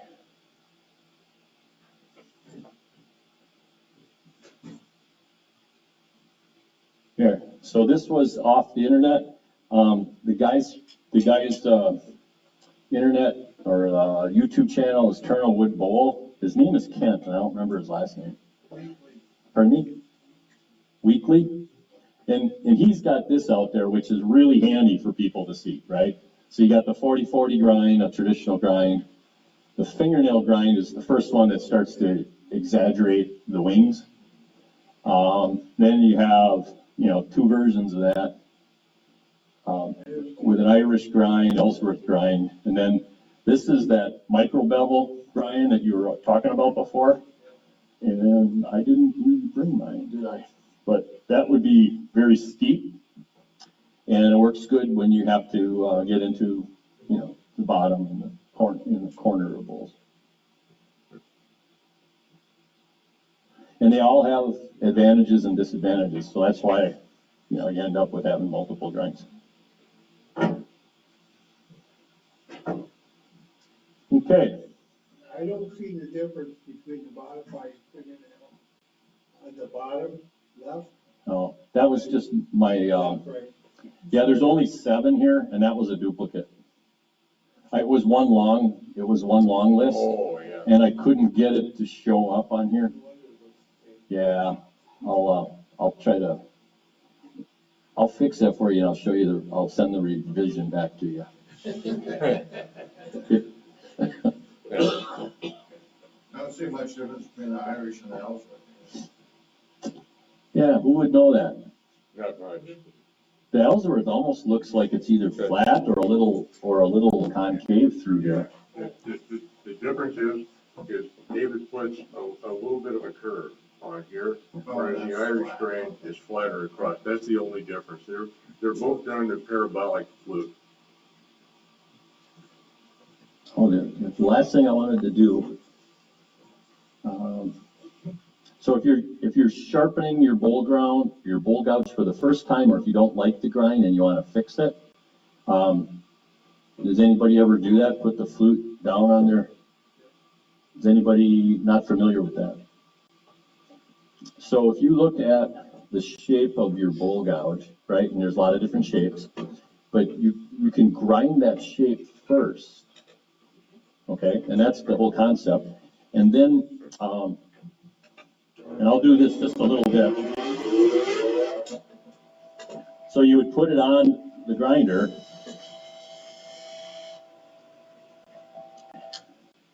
and then you grind that shape that you want. And if you look at what it does, there's that flat spot on there. So that flat spot is going to be your guide to sharpening the tool.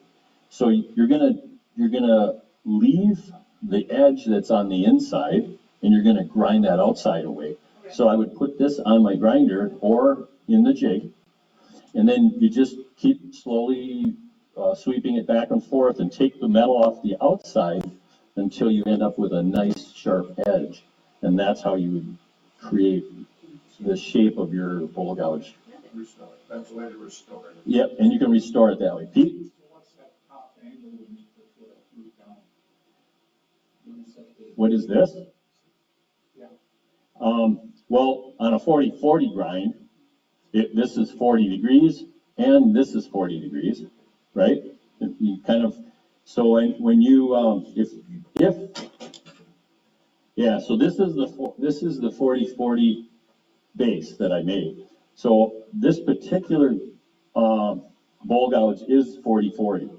So the first time I went to sharpen it, I just put it right on here, and I am resting the flute, both straight edges, on the platform, and I go up and then I touch it on the wheel until this is straight.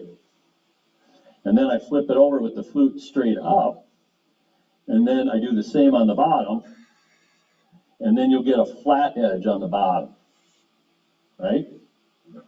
So now we have the profile at a side view, but if you look at it from the end, it's going to have these funny square shape to it, right? So, yep. Now then you take your tape. Let's see here. Which one? I don't know. Can you see this? Right? Yeah, you can see it. Here, that's good. That's good. I think you can see it. Like I taped this is at 40 degrees, so I turn my flute sideways, and then I'll come up here and I touch that, and then slowly grind away. There's going to be a high spot right about in the middle here, and you're going to grind that away, and then just keep checking as you go, and until you get a nice smooth transition from the wings across the tip. So that's Stuart Batty's grind. All right. Trying to think if there's anything else I was going to talk about. I think that was most of it.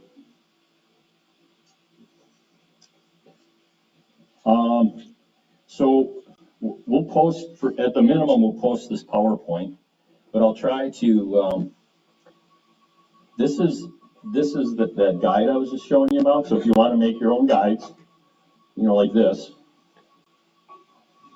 And again, it works real easy for setting your platform. So you rest the bottom edge of the wood, has to be a certain distance from the side. And because this was only 1/8 of an inch, that's why I decided to make this thicker. So that's just so that it doesn't flop. The first one I made, where did I put that bad boy? First one I made, this is the 15 degree, right? And it flexes a lot.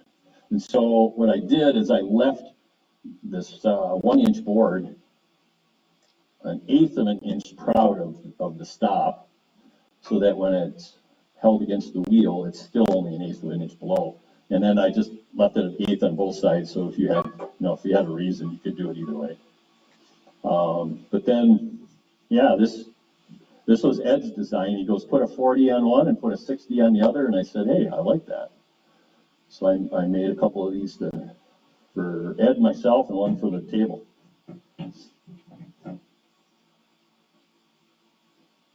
And that's kind of all I had. So, all right.